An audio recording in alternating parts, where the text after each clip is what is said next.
Assalamualaikum warahmatullahi wabarakatuh.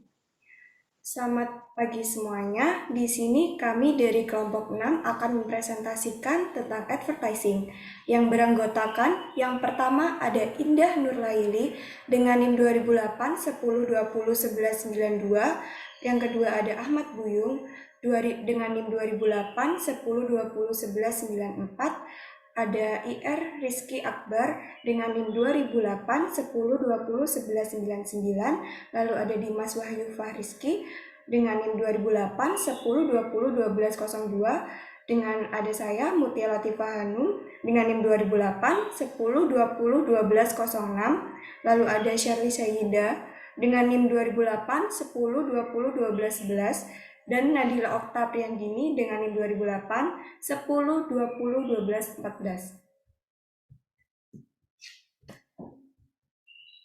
Materi yang akan kita jelaskan yang pertama adalah pengertian. Pengertian dari advertising atau iklan.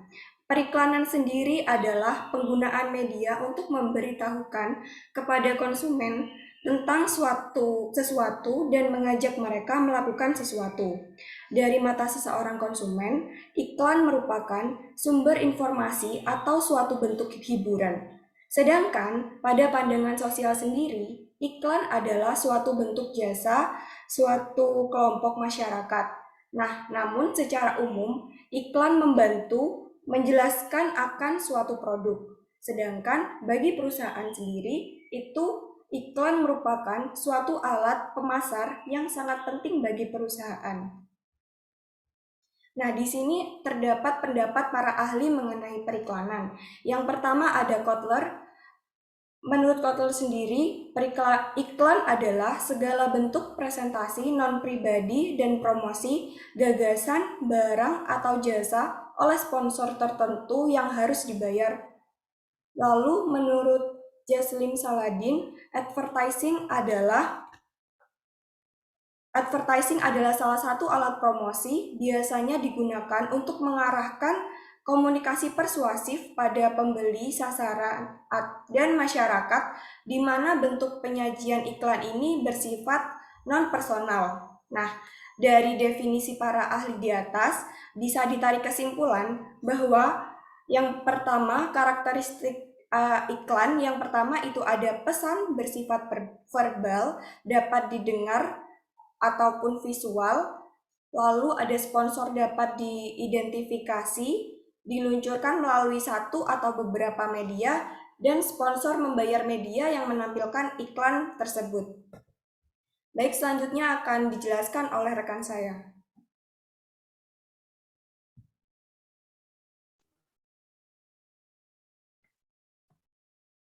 Indikator periklanan: attention, perhatian; interest, dan desire, action. Sering disingkat dengan AIDA, dikenal sebagaimana seorang pemasar merancang pesan yang disampaikan dengan kata yang tepat, sehingga terjadinya pengambilan keputusan akan pembelian produk. Tetapi tidak semua pemasar dapat menyampaikan pesannya dengan baik sehingga terjadi keraguan pembelian dalam memilih kebutuhan dan keinginannya. Yang pertama, yaitu attention atau perhatian, yaitu menimbulkan perhatian pelanggan. Berarti sebuah pesan harus dapat menimbulkan perhatian baik dalam bentuk dan media yang disampaikan, di mana perhatian itu bertujuan secara umum atau khusus kepada calon konsumen atau konsumen target sasaran. Yang kedua, interest atau ketertarikan. Tertarik berarti pesan yang disampaikan menimbulkan perasaan ingin tahu, ingin mengamati, dan ingin mendengar serta melihat lebih seksama. Tersebut terjadi karena adanya minat yang menarik perhatian konsumen akan pesan yang ditunjukkan. Yang ketiga, desire atau keinginan. Pemikiran terjadi dari adanya keinginan. Hal ini berkaitan dengan motif dan motivasi konsumen dalam membeli suatu produk.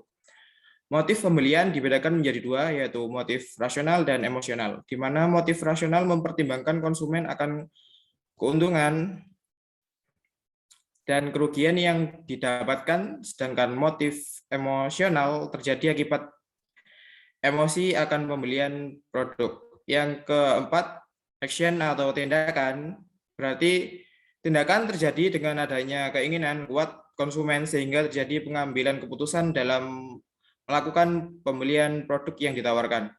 Next.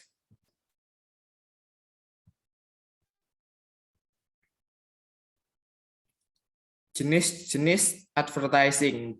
Yang pertama berdasarkan manfaat.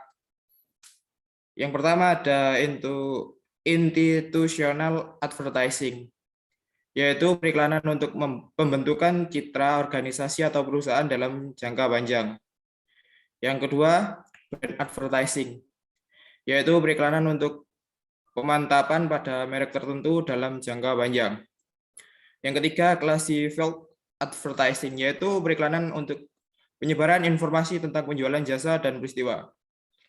Yang terakhir, sales advertising, yaitu periklanan untuk pengumuman penjualan khusus. Materi berikutnya akan dijelaskan oleh rekan saya. Selanjutnya, iklan berdasarkan klasifikasi. Yang pertama ada national advertising, yaitu periklanan yang dilaksanakan oleh produsen dari suatu barang industri maupun barang konsumen yang disebarkan secara nasional maupun regional. Local advertising, yaitu periklanan yang dibatasi oleh lingkungan geografis. Selanjutnya ada consumer advertising, yakni periklanan yang ditujukan untuk mencapai manufaktur lain yang dapat digunakan produk yang telah diiklankan. Selanjutnya ada industrial advertising, yaitu periklanan untuk mencapai manufaktur lain yang dapat digunakan produk yang telah diiklankan. Selanjutnya primary demand advertising, yaitu periklanan yang ditujukan untuk mempromosikan produk tanpa menonjolkan merek penjualannya. Selanjutnya selective demand advertising, yaitu periklanan yang ditujukan untuk membangkitkan selektif secara jelas, menyebutkan dan mengulangi nama merek dari produk tersebut. Selanjutnya, prinsip advertising. Sebagai salah satu bentuk promosi, advertising atau periklanan memiliki prinsip dasar. Prinsip ini sangat penting untuk diketahui sebelum membuat dan mengiklankan usaha bisnis, supaya iklan yang dibuat tidak melenceng dari tujuan utamanya. Berikut adalah beberapa prinsip dasar dalam advertising. Yang pertama, aktivitas komunikasi yang jelas audiennya, yaitu penerima pesan iklan ialah mereka yang diharapkan memberi reaksi positif terhadap brand.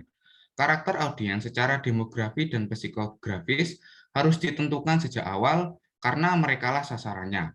Target market ialah kelompok audiens yang menjadi sasaran pokok pesan iklan. Penetapan audiens didasarkan atas pengembangan setiap materi kreatif serta pemilihan media iklan.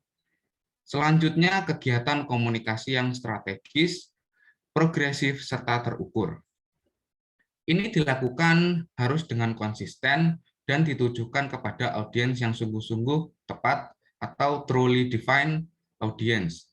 Beriklan harus dipresentasikan sebagai program komunikasi yang efektif, mampu memecahkan masalah yang kaitannya dengan aspek promosi atau komunikasi brand.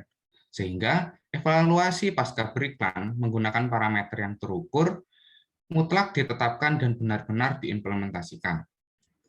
Hal yang perlu diingat ialah pengukuran atas efek iklan disesuaikan dengan tujuan yang ditetapkan sejak awal. Yang kedua, beriklan adalah kegiatan komunikasi, sehingga pengukuran iklan sepatutnya disamakan dengan segi komunikasi, bukan dengan penjualan atau sales. Selanjutnya, aktivitas komunikasi yang tujuannya jelas.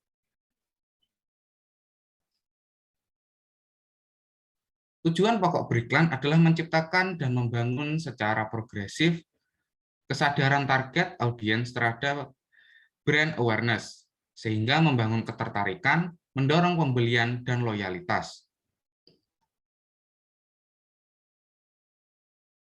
Selanjutnya, beriklan adalah aktivitas komunikasi yang bahasanya harus substantif.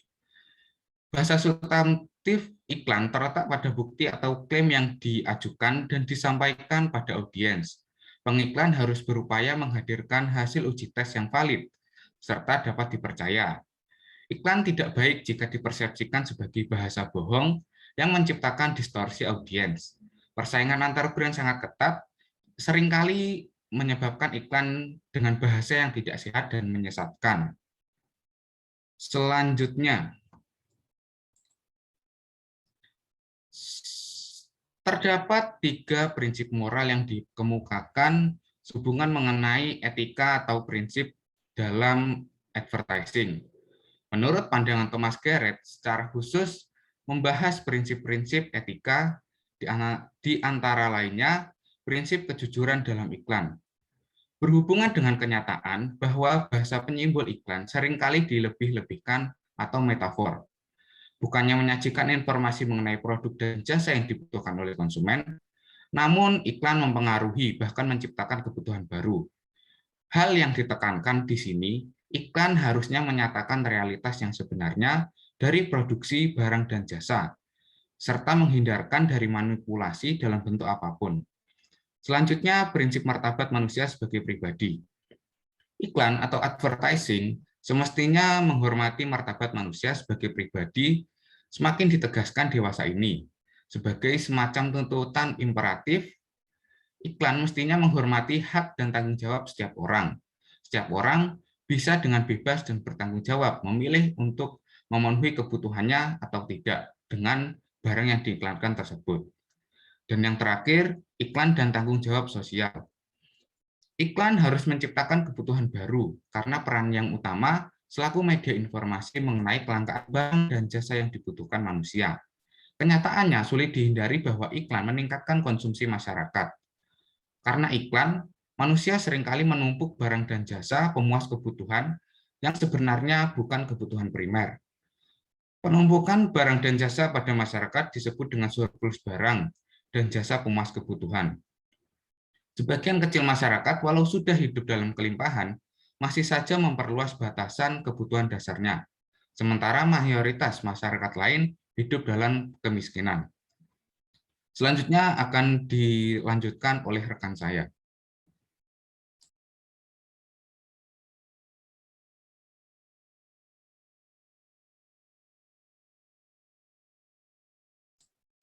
Baik, selanjutnya ada faktor penentuan anggaran advertising.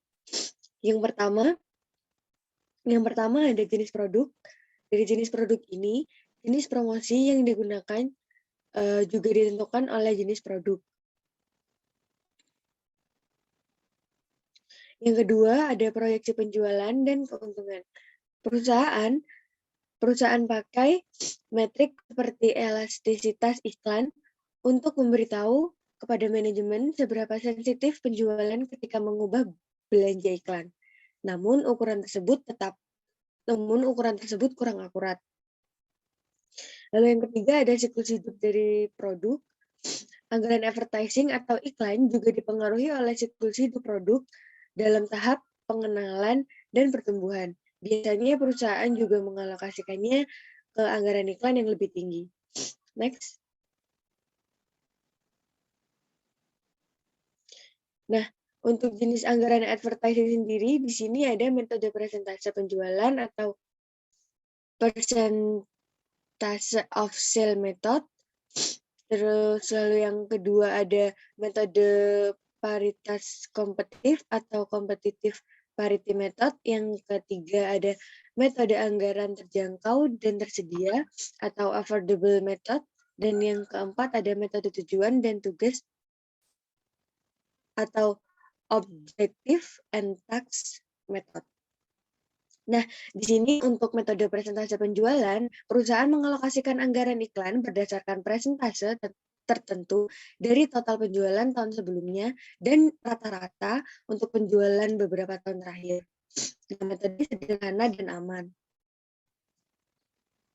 Untuk kelemahannya sendiri, asumsi bahwa kondisi pasar tidak berubah juga asumsi akan perilaku audiens dan peta persaingan relatif sama dibandingkan dengan sebelumnya.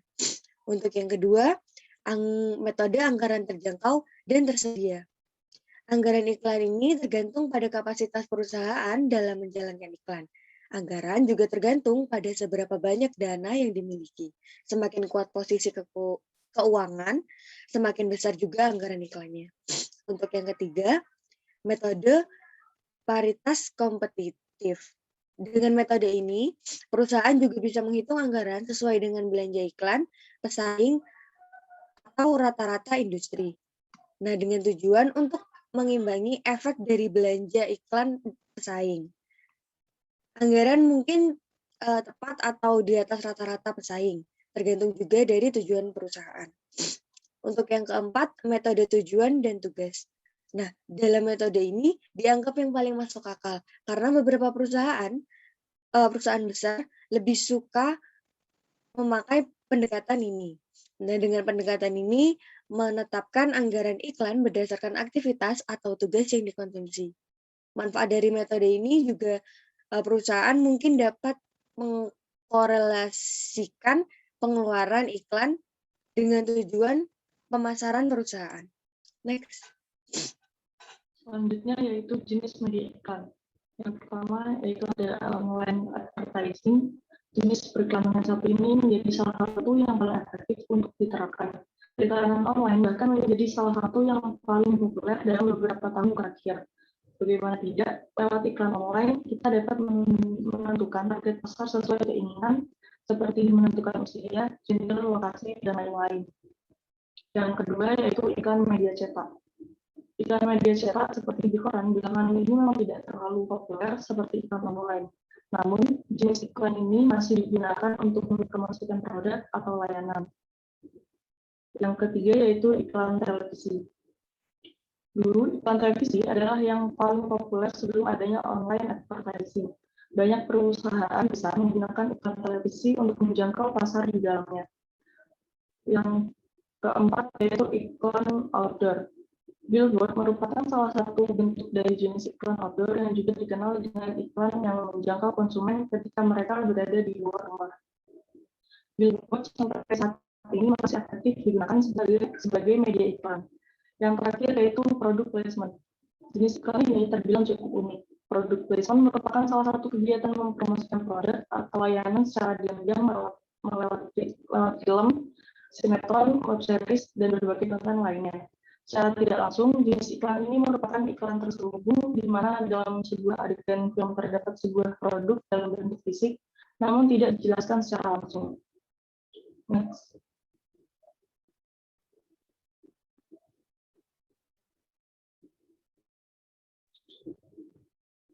Selanjutnya yaitu ciri-ciri khas periklanan. Menurut Jassim Saladin, terdapat 4 ciri-ciri khas periklanan advertising, yaitu 1.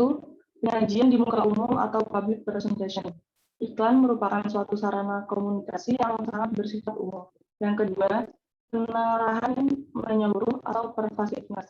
Iklan merupakan media yang diserap secara menyeluruh dan memungkinkan pihak perusahaan untuk menanggulangi pesaingnya. Yang ketiga, daya ungkap yang kuat atau expressiveness. Iklan memberikan peluang untuk menampilkan perusahaan serta produknya dengan cara mengesankan dengan penggunaan secukupnya, bunyi dan warna secara cerdas. Yang keempat, kurang kepribadian atau impersonality.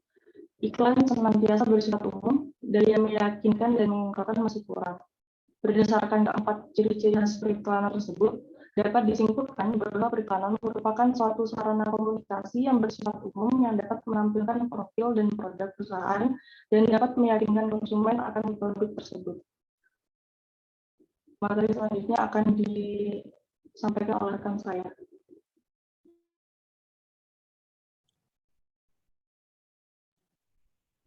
Peran teknologi dalam advertising.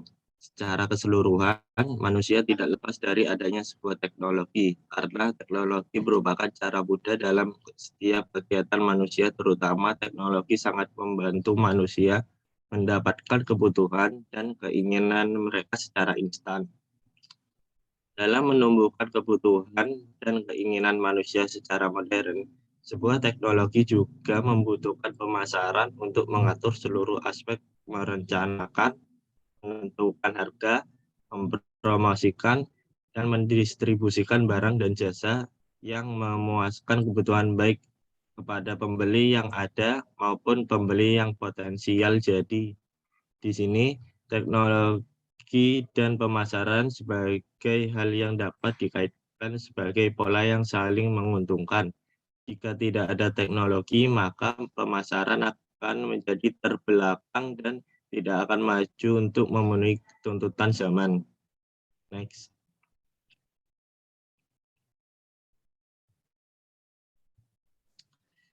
Implikasi advertising. Implikasi sendiri yaitu suatu keterlibatan atau keterkaitan. Salah satu contohnya yaitu implikasi marketplace. Advertising dalam motivasi ide bisnis penggunaan media sosial memiliki persentase yang cukup tinggi di Indonesia. Next.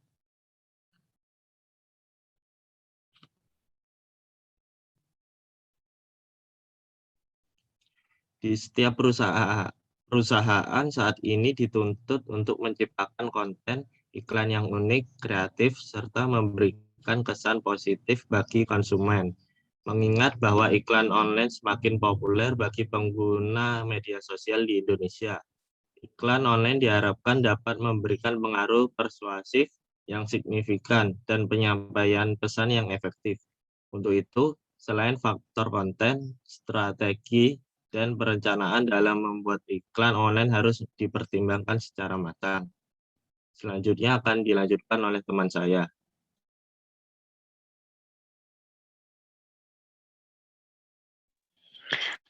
Baik, selanjutnya yaitu manfaat advertising. Advertising sendiri pastinya mempunyai manfaat terutama bagi perusahaan.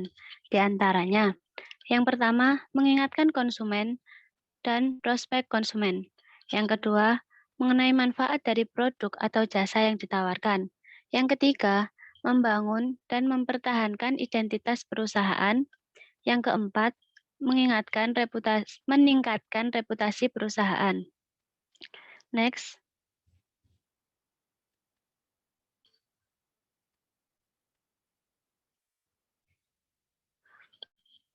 Untuk yang kelima, yaitu mendorong konsumen untuk membeli lebih banyak. Yang keenam, menarik konsumen baru untuk mengganti konsumen yang hilang. Yang ketujuh, membantu meningkatkan penjualan. Dan yang kedelapan, yaitu mempromosikan dan memperkenalkan bisnis ke konsumen, investor, dan pihak-pihak lainnya. Next.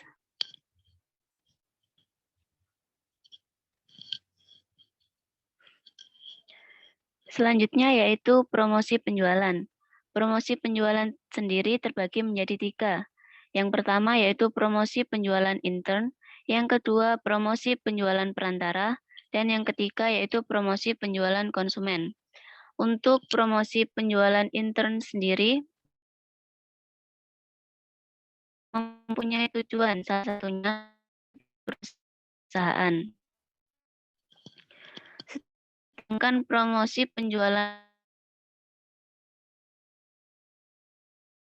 perantara membesar, pengecer, lembaga perkreditan, dan lembaga jasa dapat dipakai untuk memperlancar atau mengatasi perubahan-perubahan musiman dalam pesanan, untuk mendorong jumlah pembelian yang lebih besar, untuk mendapatkan dukungan yang luas dalam saluran terhadap usaha promosi, atau untuk memperoleh tempat serta ruang gerak yang lebih baik.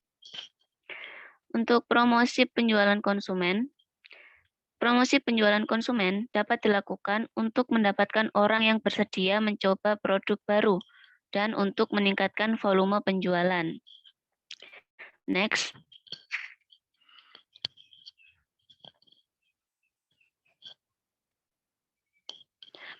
Baik, selanjutnya saya kembalikan kepada moderator.